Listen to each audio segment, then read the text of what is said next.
Greetings, gamer guys and gals. Welcome to part 10 of my Let's Play Fire Emblem 5 Thracia 776. And in today's episode, we are going to be dealing with some more enemies. Alright, so who has... Okay, she has the more durability door key, so we're going to go ahead and open the door with her.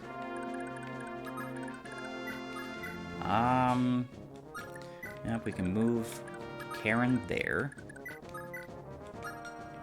We kind of want to go ahead and attack one of these guys with Asbel. Very nice, very nice.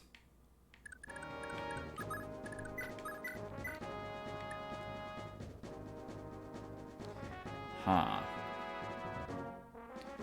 Well, we could try to attack this guy, but he is actually got a reasonable chance to hit and does... Oh, never mind. Well, Fergus said no to that.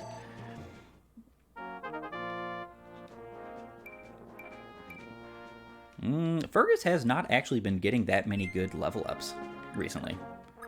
I do like that, though.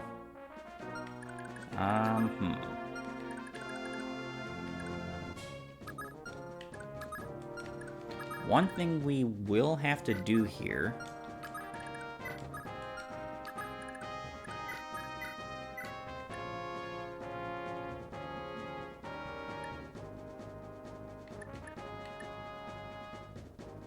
Alright, so we could damage this guy.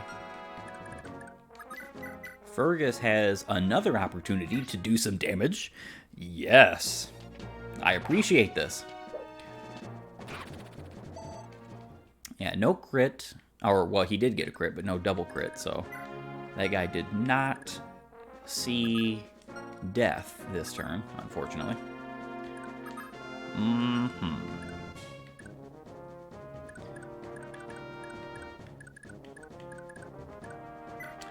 I don't know how much Ced weighs. Can I give Ced to Lithus? No, I cannot.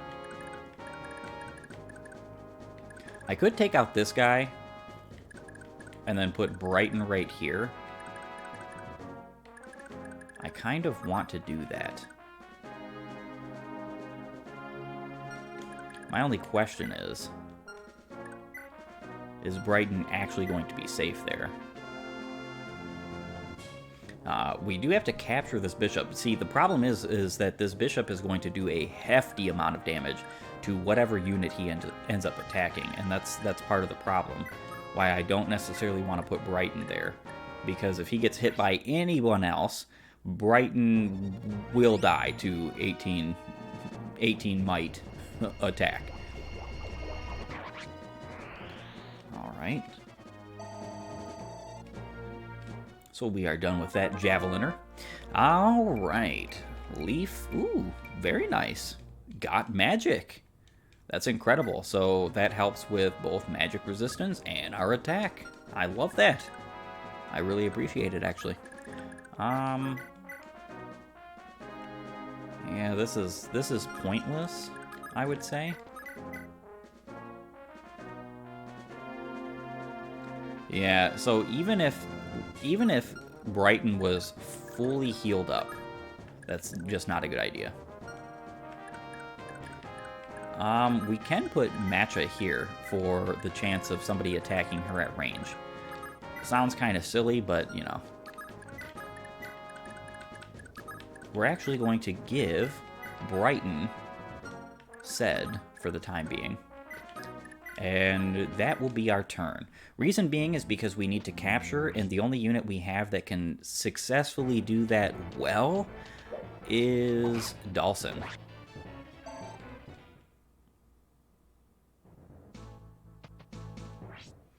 Alright, so we have to dodge pretty much all of these attacks here. Now, if we dodge the other axe wielder, we should be fine.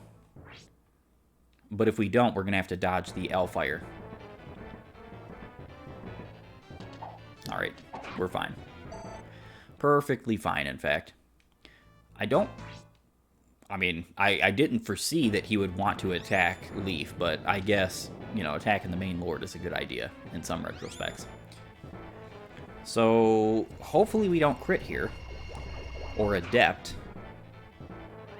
I know we're going to attack him twice, because Hellfire actually weighs a boatload. Yeah. That's perfect, actually. So, with that being said, we are ready for this turn. All in all. Let's go ahead and attack here. As long as we crit, we're going to take care of this guy. And we did. Fergus for the win, showing us exactly how you get things done. Except for his level ups. Not so great. I do appreciate that movement star. We can actually give him his last bit of weapon experience points that we need, which would be great for next chapter in completely. We don't have any extra swords per se. I almost want to give him the Iron Blade so he's not wasting the Brave Sword, but I think it should be fine. It should be fine. Alright, so let's go ahead and capture Brave Axe. We only need to hit one of these 2 hits. We have an 81 hit, so hopefully Dawson works with us here. And he crits anyway, so, you know, he's on board with capturing.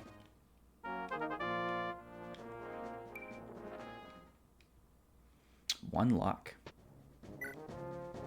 So the reason why we wanted to capture him was actually due to the fact that we really and truly want that Hellfire, Physic, and Door Key.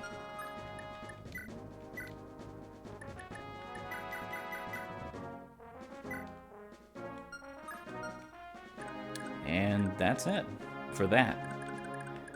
We can go ahead and attack. How about fire? Okay, so we won't double attack here. As long as we don't crit, and we didn't. Or Adept. He actually could have adepted. That would have been kind of funny. We can trade the Sed Scroll and the Hazul Scroll. An attack with this. We're actually going to need the Steel Sword to one-shot.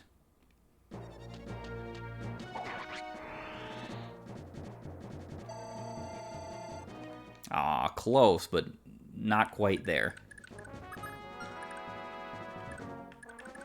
And we can finish you off with our one use of Rapier. Fantastic.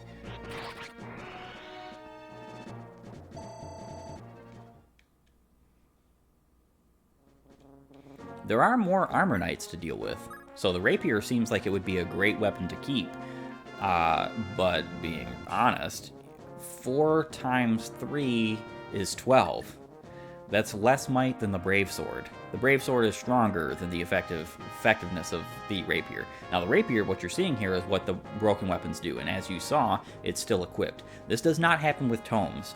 When tomes break, they do not stay equipped, regardless. So that's pretty cool. But unfortunately, because of the way this is here, it's kind of, if he was in the middle of an enemy phase and this broke, he would be severely hampered. No hit, no might, no crit, 1 range, 20 weight, broken sword. And this happens to every broken weapon. What could have been done, though, and this is something I had hinted about earlier, I believe, is that you could actually have had the Brave Sword higher up in his inventory, attacked with the Rapier, and when the Rapier broke, if let's say the Rapier was in the place of the Vulnerary and the Brave Sword was here, he would then equip the Brave Sword because it's higher up in the inventory. That's the only way you can bypass that. But here's the funny part about that. That only works for when you're getting weapon level in the middle of combat or after combat. This is super niche. Not something that I would say is really all in all that useful. But it can work, you know, you can absolutely do something with it. And then we can just drop Sed, because we no longer need to carry him, as he can just go down south and deal with the reinforcements once they show up. That's exactly what he's doing, too. And we're going to open up this door.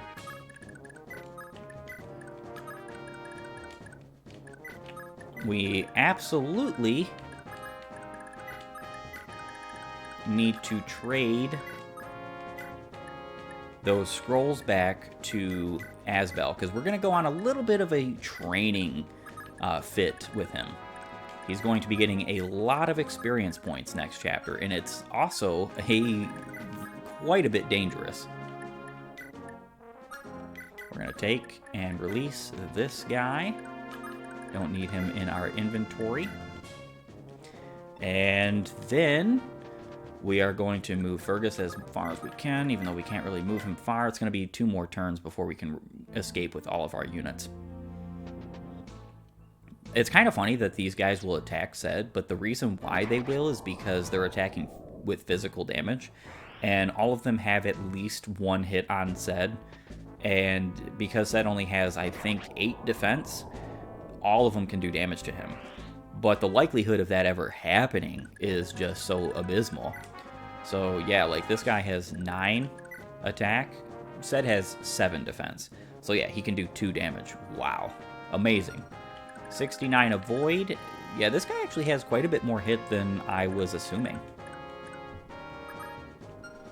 Alright, so let's continue our escaping.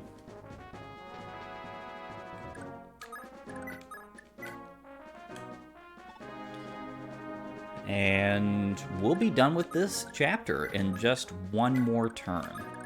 It's unfortunate we had to go this many turns, but hey, you know what?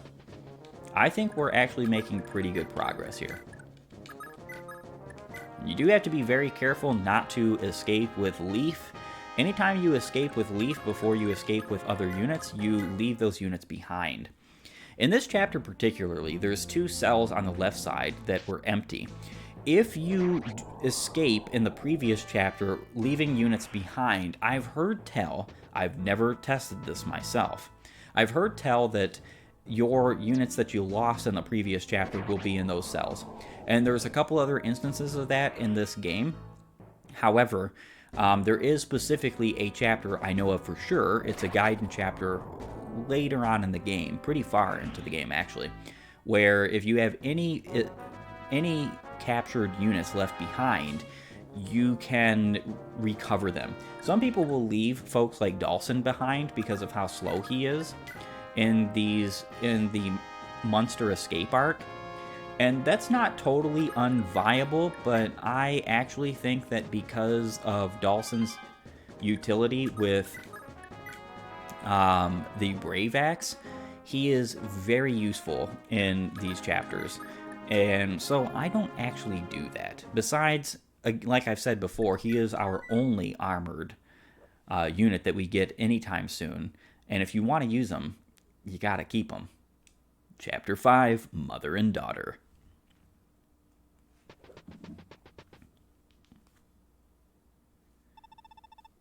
Little lady, you're a sight for sore eyes.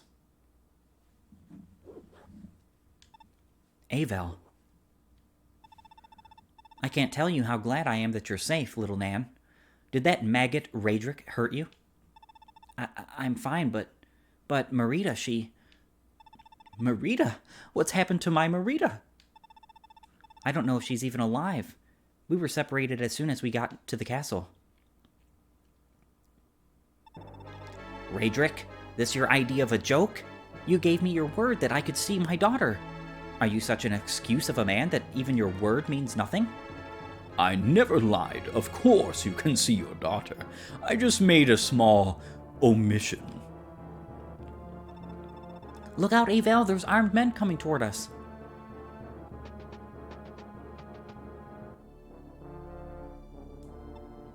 Shh.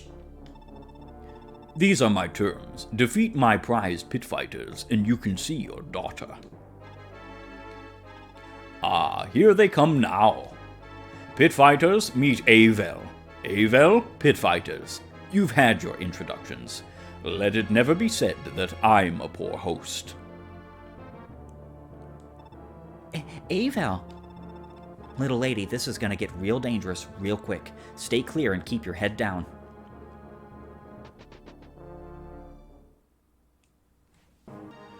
Alrighty, so chapter 5, Mother and Daughter. We actually have very interesting guests here, Veld and Raydrik.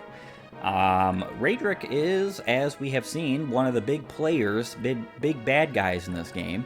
You actually cannot reach him here. This is a cutoff point. He's in his own little area.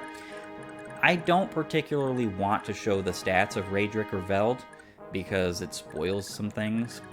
But this chapter is quite interesting and quite dangerous. Okay, so all of these pit fighters have their correct movement. They start with a base of 6. If they get +1, it can be kind of dangerous for you.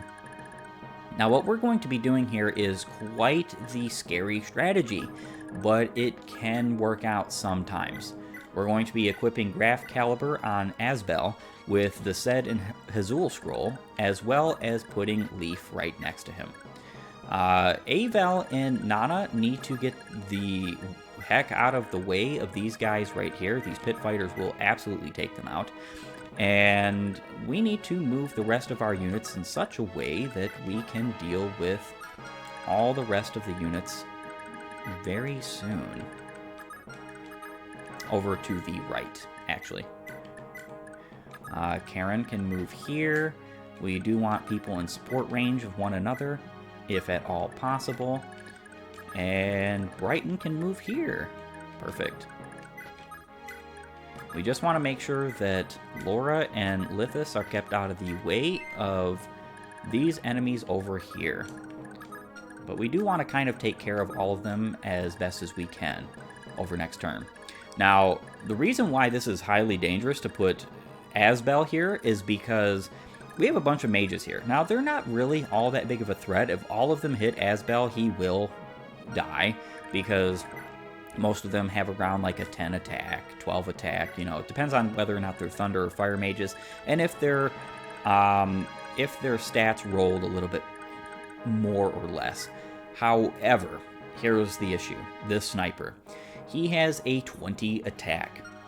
If Asbel goes below 21 HP through fighting these guys, which can happen, it is actually pretty well likely that you can just fail here.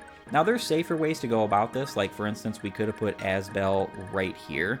But the problem is that if he doesn't take care of these mages now, they will become a threat around when we are over here with our enemies. This is the boss of this chapter, technically. He doesn't have any quotes or anything of that nature, and he does have an authority star, so we want to take care of him as soon as possible. And he's pretty well equipped to deal with anything, short and long range. He's also surrounded by a bunch of archers, and we seemingly have like pockets of units to deal with in this chapter, which is just how this chapter goes. It's kind of an interesting one. It's a long one, but it's very cinematic. The way that this chapter works is interesting, and it's different compared to most other chapters in this game.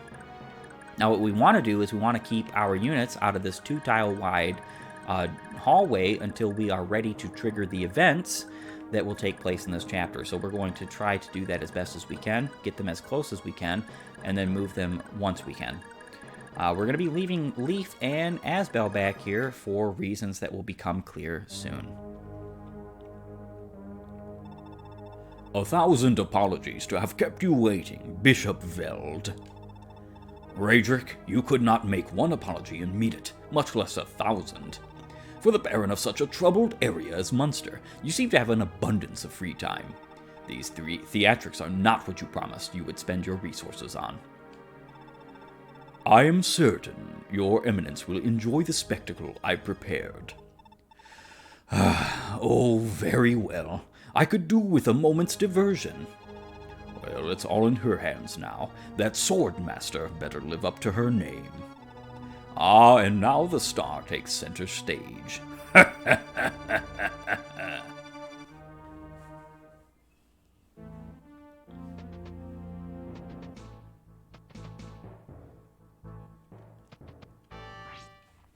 right, so attacking Brighton. Hopefully to your doom.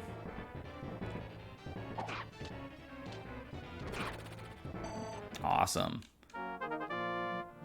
That's why Wrath is such a powerful skill in this game. It just totally bypasses defense.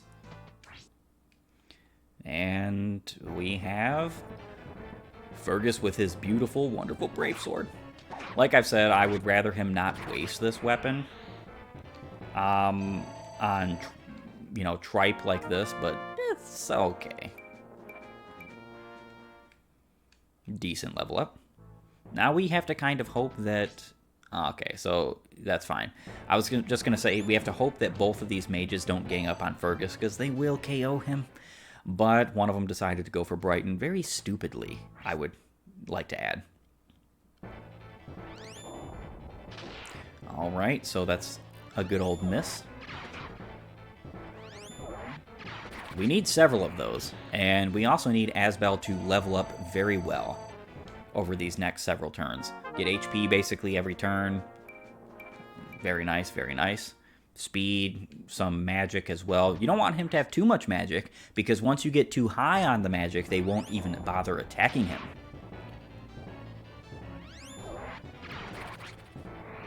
And the more crits he gets on the first hit, the better, because then we don't have to worry so much about him. Alright, cool, cool, cool. Wasting that Graph Caliber Tome. Alright. Things are working out. Hopefully they keep working out over there for Asbel. This is a very difficult enemy phase, and one of the more precarious ones that I put myself in this game with my strategy.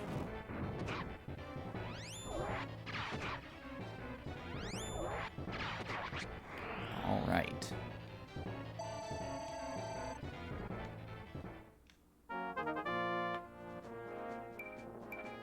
So that second attack there, not being a crit, your eyes were not deceiving you. It's not because it couldn't have crit, it's because his first attack was just an adept attack, which is most likely what occurred. He is guaranteed to crit on his second hit with the Graph Caliber Tome if he hits.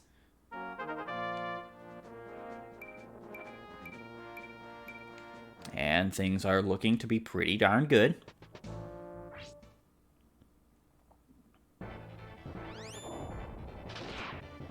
Oh, that's not good. That's not good. Now, he can salvage this if he gets 2 more HP level ups and doesn't get any more hits on him.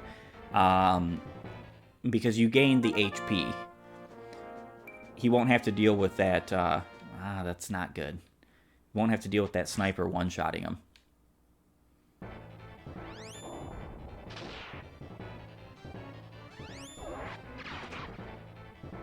And a good old crit from the Graph Caliber Tome.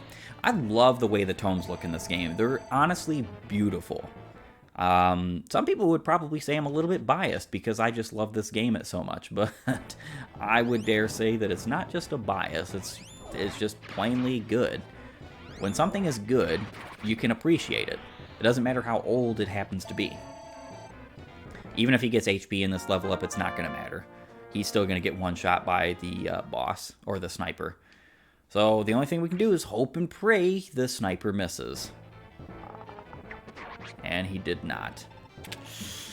Unfortunate. Looks like we're going to have to reset on that one. Lord Leaf, please, for Thracia. And we are back.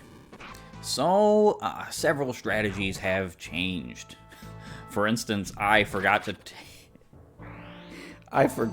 take the rapier off of Fergus, so he nearly died holding a broken rapier, and somehow that has allowed for better RNG, I suppose you could say. Alright, so with that being said, we're going to turn on animations because I didn't want to go through that whole phase again. And then, let's see. I kind of don't want to chance that, so we're going to have to use a Graph Caliber here. Alright, sniper. Goodbye.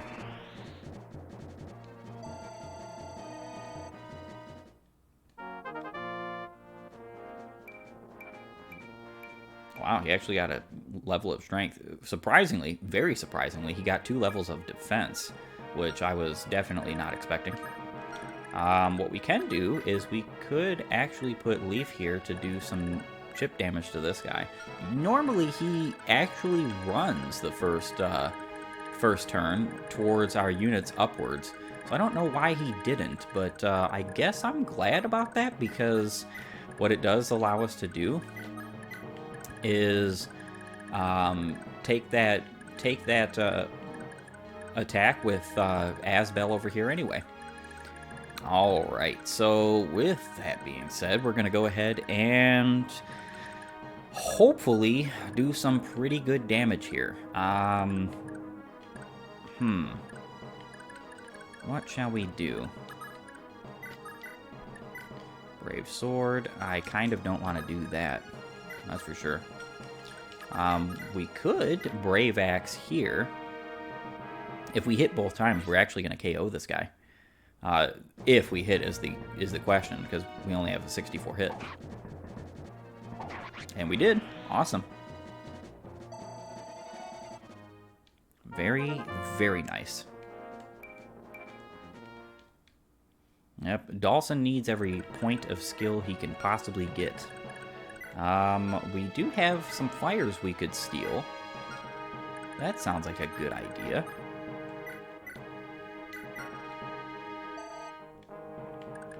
And then we could take out this unit.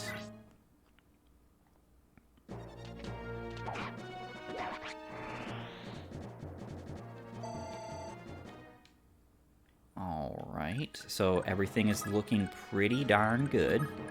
I don't think Matcha can even do anything to this unit. Well, I mean, she can do like 2 damage. I guess that's not terrible. But we're just not going to bother with that, because we're going to attack him with Brighton. He's actually doubling. Cool. So if he hits both times, he's going to do 7 times. Very nice, Brighton. Very nice. That precarious player phase that we just went through was not for nothing.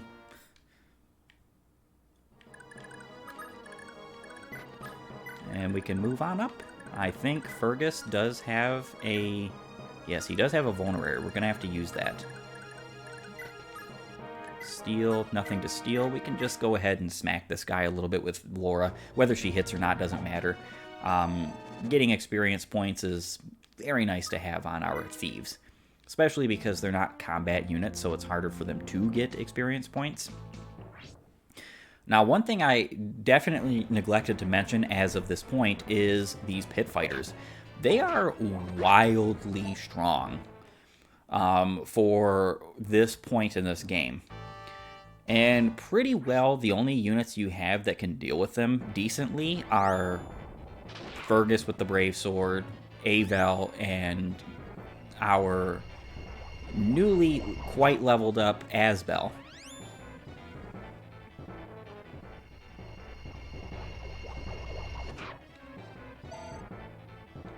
Alright, so we didn't really want to waste those light brand uses, but it's okay.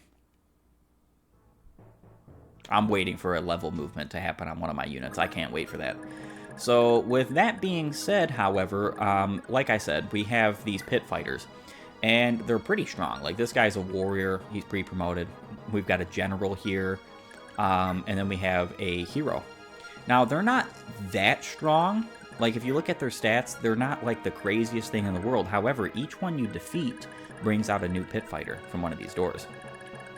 And the more you do happen to defeat, the greater of a chance you're going to find yourself in a slough and world of hurt.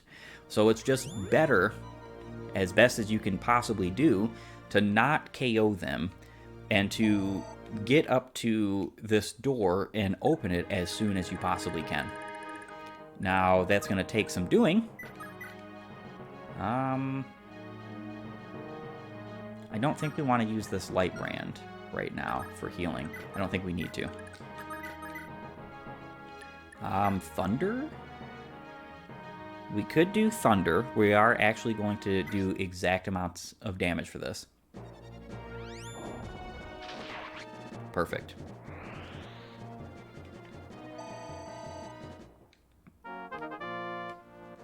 So Asbel got a little bit more experience than he normally would being over here because of that. And he's pretty decently leveled. Level 9, he has pretty decent stats. Much better than his bases, I will gladly say that.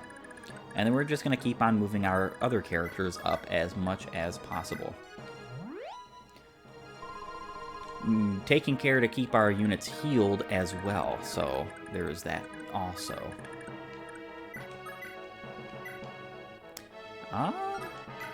Slim Sword, we're not doing enough here to KO. We do have the chance of critting, so there is that. 2 hits and potential crits. And she got it. Awesome. Very nice. She did double crits. Karen, you are putting in the work. Getting plenty of experience points too, except that she's not gotten very much in strength. I do want to get those scrolls on Karen soon. In fact, I don't think Asbel really needs them anymore, if we're being honest. Alright, so this guy has several cool items that we could steal and or take. I do want to be very careful about this, though.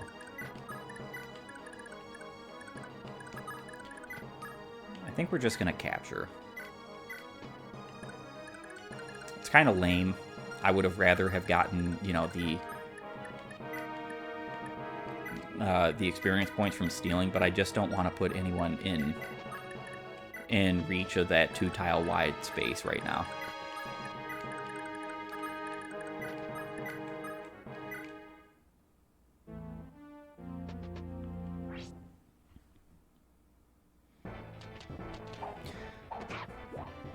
Alright, I'm very glad that she missed one of those hits.